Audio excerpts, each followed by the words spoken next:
Hi అండి, అందరికీ నమస్కారం. వెల్కమ్ టు మన తెలుగు నేచర్ యూట్యూబ్ ఛానల్. ఈరోజు వీడియో చూసుకున్నట్లయితే నాగర్ కర్నూలు జిల్లా అమరావతి మండల్ బీకే లక్ష్మాపూర్ అనే విలేజ్లో శ్రీ లక్ష్మీ నరసింహస్వామి గుళ్ళు అనే ప్రాంతానికి వచ్చినాం. ఇక్కడ మీరు చూస్తున్నట్లయితే గ్రామస్తులు వీళ్ళిద్దరిని గుడి చరిత్ర గురించి మనం తీసుకోవడం జరిగింది. పేరు ఏం పేరు? తిరుపతి. మీ పేరు పెద్దనా? పెరువుల సిన్నార్సేనా? వీళ్ళిద్దరు మనం గుడి చూపించుకుంటే గుడి చరిత్ర మొత్తం మనకి ఎక్స్ప్లెయిన్ చేస్తారు. మన దగ్గరికి వెళ్ళుకుంటూ గుడి చరిత్ర మొత్తం తెలుసుకుందాం. చలో వెళ్దాం పదండి.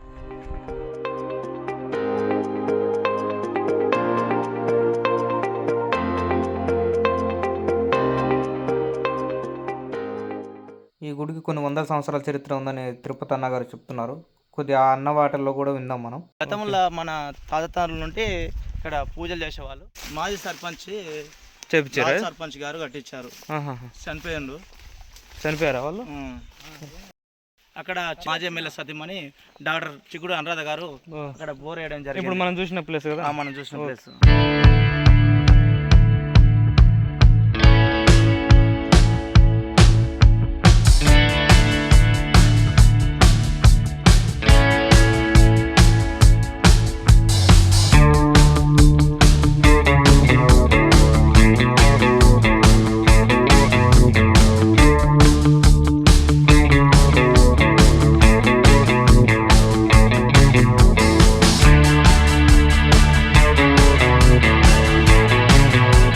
గణపతి స్వామి దగ్గరికి వచ్చినాం. స్వామి మనకు స్వయంభూ అంట. ఇక్కడ గణపతి స్వామి దర్శనం చేసుకుని వీడియో కంటిన్యూ చేద్దాం ఫ్రెండ్స్. అదేవిధంగా ఈ గుళ్ళు చాలా వరకు ధ్వంసం చేయబడినాయి. ఆ మాటలు అన్నగారి మాటలోనే విందాం. ఇక్కడ ఉన్నటువంటి కొంతమంది వచ్చి దుండాగులు తెలియని అర్ధరాత్రి వచ్చి ఇక్కడ బంగారాన్ని తోవడం, గుడిని ధ్వంసం చేయడానికి ప్రయత్నించారు. చూశారు కదా ఫ్రెండ్స్, గుడిని ఎలా ధ్వంసం చేశారు. ఈ మెట్లకి ఇట్లా ఎప్పుడు స్టార్ట్ చేసిరని అప్పుడు మన తాతల కాలంలో అప్పుడు ఉన్నటువంటి కోటాయన చీరాయన్ని మెట్లు తయారు చేసి ఇక్కడ ఉన్న పూజ ఆయనే. ఇప్పుడు ఇక్కడ ఏమన్నా వారం పూజలు ఇట్లా చేస్తారా? ఏం చేయరు. ఒక ఏకరాశి పండుగ ఏకాదశి నాడు మాత్రం గ్రాండ్గా జరుగుతుంది. అన్నసత్రం అని ఇప్పుడు మీరు ఈ చెట్టుకు ఒక చరిత్ర ఉందన్నారు కదా. ఈ చరిత్ర చెప్తాను మాకు ప్రజలకు తెలియాలి కదా. ఇది పురాతనంలో తాతల కాలం నాటిది నుండి ఒక రోకల బండ తెచ్చి ఇక్కడ పెద్దాప రోకల బండ తెచ్చి నాటడం వల్ల స్వామి లక్ష్మీనరసింహ స్వామి దయ వల్ల ఇక్కడ ఇంత వృక్షమై ఇక్కడ తాతల కాలం నుండి ఒక చరిత్ర ఇచ్చినటువంటి చెట్టు ఇది. చెట్టు మొక్క ఎవరు నాటలేదు. ఇక్కడ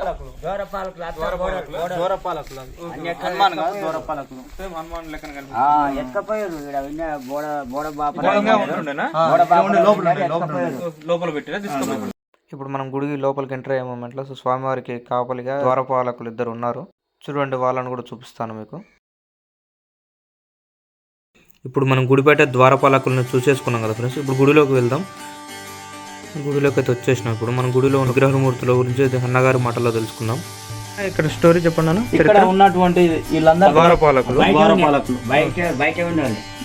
చెట్టు కింద ఉన్న స్వామి దొంగతనం జరుగుతున్నాయి. పల్లగొట్టి గిట్ట ఇక్కడ వజ్రాలు తీయడం జరిగింది. దూరపాలకులను వజ్రాలు గిట్ల వజ్రాలు తీయడం, చెవులు ముక్కులు కట్ చేసి వజ్రాలు తీయడం జరిగింది. ఇక్కడ అమ్మవారు. ఏ అమ్మవారు అనేది స్వామి? వరాహ అవుతారు. ఇక్కడ ఉన్నటువంటి ఆదిలక్ష్మి, సెన్సులక్ష్మి, ఆదిలక్ష్మి సెన్సులక్ష్మి, నరసింహస్వామి. చూశారు కదా స్వామివారి విగ్రహాలని. కానీ దొంగలు స్వామివారి గర్భగుడిని కూడా వదలలేదు. మొత్తం గోడల్ని బంగారం కోసం ధ్వంసం చేశారు. చూడండి ఒకసారి మీరు కూడా. ఓకే అండి, ఇప్పుడు మనం వీడియో కంటిన్యూ చేద్దాం.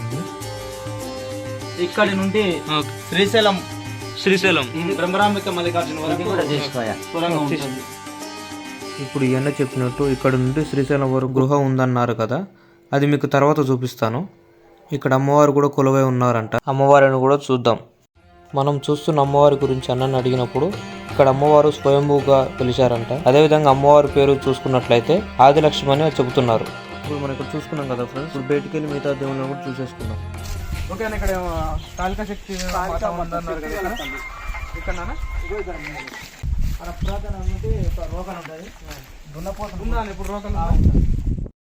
మనకి ఎన్న చెప్పినట్టు రోకలు కాదండి, ఇక్కడ రోల్ ఉంది. ఆ రోల్ని కూడా మీరు ఒకసారి చూసేయండి. చూశారు కదా ఫ్రెండ్స్, ఇక్కడ కాళికామాత చాలా పవర్ఫుల్ అంట. లోపలికి కూడా వెళ్ళొద్దు అంటున్నారు. అంటే ఎంత పవర్ఫుల్లో మనకే అర్థమవుతుంది. మనం కాళికాంబ మాత గురించి అన్న మాటలు కొంచెం తెలుసుకుందాం. పురాతన నుండి ఇక్కడ కొలువైన అమ్మవారు ఇక్కడ దున్నపోతును కొట్టి అక్కడ గ్రానైట్తో చేసిన రోల్ ఉంది. ఆ రోల్లో దున్నపోతు రక్త బలి చేసి అమ్మవారిని పూజించే వాళ్ళు గతంలో తాతతండ్రులు. చూసుకున్నట్లయితే చాలా పవర్ఫుల్ అని చెప్తారు. మనం ఏ కోరికలు కోరుకున్నా జరుగుతుందని చెప్తారు. అన్న ఇక్కడ మండపం ఉంది కదా, మండపం విశిష్టత చెప్తారా? ఇక్కడ పురాతనంలో మనకి ఇక్కడ ఉన్నటువంటి పెద్దలు ఇక్కడ పెళ్లి జరుపుకొని కళ్యాణం చేసుకునే వాళ్ళు. ఇప్పుడు గతంలో ఎప్పుడో మన తాతలు తాతల కాలం చేసేవాళ్ళు. పెళ్లిళ్ళకి సంబంధించి గ్రామస్తులకు పెళ్లిళ్ళు చేసేవారు. ఇక్కడ వచ్చిన వాళ్ళకి ఇక్కడ కూడా బంగారం తీసి ఇక్కడ కూడా బంగారం కోసం ఈ ప్లేస్ లో ఉంటాయి బంగారం. దీనికి బంగారం వల్ల ఉందని తీశారు. కొండ దిగి వెళ్ళలేని వాళ్ళకు వాటర్ సౌకర్యం కల్పించాలని ఇక్కడ water tank, mini water tank ఏర్పాటు చేయడం జరిగింది. ఇక్కడ మనం ఇప్పుడు కాళభైరవుడు స్వామి దగ్గరికి అయితే వెళ్తున్నాం ఫ్రెండ్స్. భైరవుడు స్వామిని కూడా క్లోజప్ లో చూపిస్తాను మీకు. చూడండి ఒకసారి. చూడండి ఫ్రెండ్స్, మొత్తం కొండ ప్రాంతం ఎంత అందంగా ఉందో చూడండి.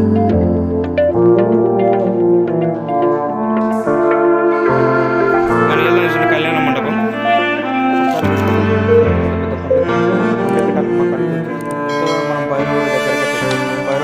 తెలుసుకుందాం మనం. చెప్పండి స్వామివారి చరిత్ర. ఇక్కడ ఉన్నటువంటి భైరుడు ఇట్లా బహిర్గతంగా ఉండడం వల్ల ఇక్కడ ఉరుమురిమితే ఈ గ్రామంలో వర్షం వస్తుందని మన పెద్దలు నమ్మేవారు. వ్యూ చూడండి ఫ్రెండ్స్ ఎంత అందంగా ఉందో.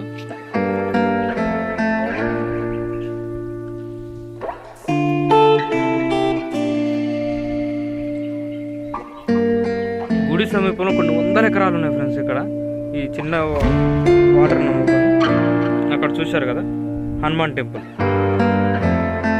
ఎంతైనా మన నేచరే ఫ్రెండ్స్, చాలా అందంగా ఉంది. మనం స్టార్టింగ్లో గణపతి స్వామిని చూసుకున్నాం కదా ఫ్రెండ్స్. ఆ గణపతి స్వామికి సంబంధించిందే ఇక్కడ ఇంకో గణపతి స్వామి ఉంటారు. ఈ గణపతి స్వామిని సాక్షి గణపతి అని పిలుస్తున్నారు గ్రామస్తులు అందరూ. చూడండి ఫ్రెండ్స్, ఎంత బాటే లేదు, చిన్న బాట పట్టి మనం వెళ్ళాలి. బై మిస్టేక్ కొంచెం జారినా కూడా మొత్తం కిందికి వెళ్ళిపోతాం. ఒకసారి మీకు కిందికి కూడా చూపిస్తాను చిన్నగా ఉందో. మనం ఇక్కడ కిందికి వెళ్తే అక్కడికి వెళ్తాం, ఆ ప్లేస్కి వెళ్తాం. చిన్న బాట, కొండ అంచెమ్మటి.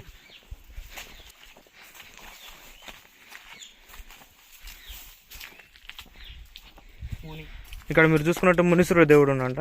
చూడండి ఒకసారి.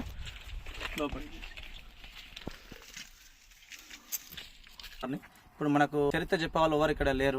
చరిత్ర మొత్తం మన హైదరాబాద్ లో ఉంది. దీని చరిత్ర మన యాదాద్రి కంటే పవిత్రమైన క్షేత్రం, ఫస్ట్ స్టేట్ లెవెల్ నే నెంబర్ 1 క్షేత్రంగా నిలిచింది.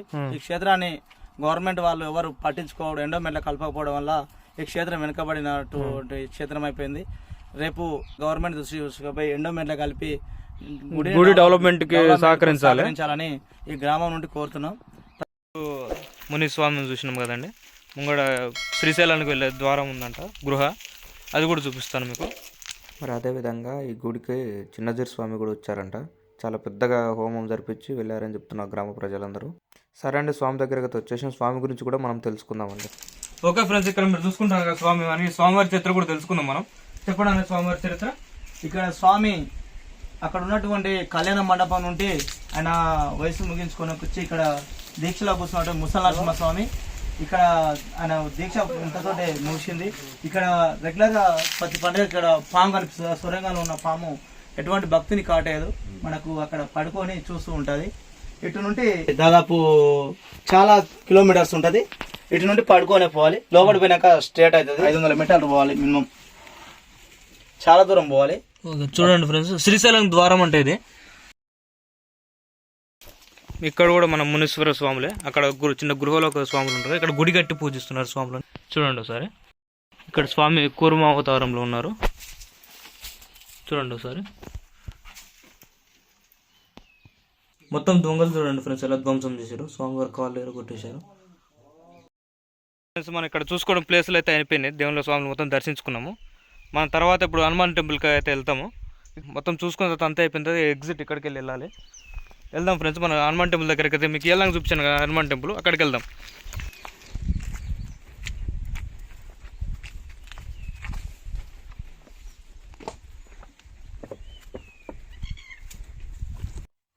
మనం ఆంజనేయ స్వామి గుడి దగ్గరికి అయితే వచ్చేసాం ఫ్రెండ్స్. ఇక్కడ స్వామివారి చరిత్ర చూసుకున్నట్లయితే స్వామి భూమిలో తలభాగం బయటపడడంతో గ్రామస్తులందరూ స్వామివారిని పూర్తిగా బయటకు తీసి పూజిస్తున్నామని చెప్తున్నారు. ఓకే ఫ్రెండ్స్, మీకు ఈ వీడియో నచ్చినట్లయితే లైక్, షేర్, సబ్స్క్రైబ్ చేసుకోండి.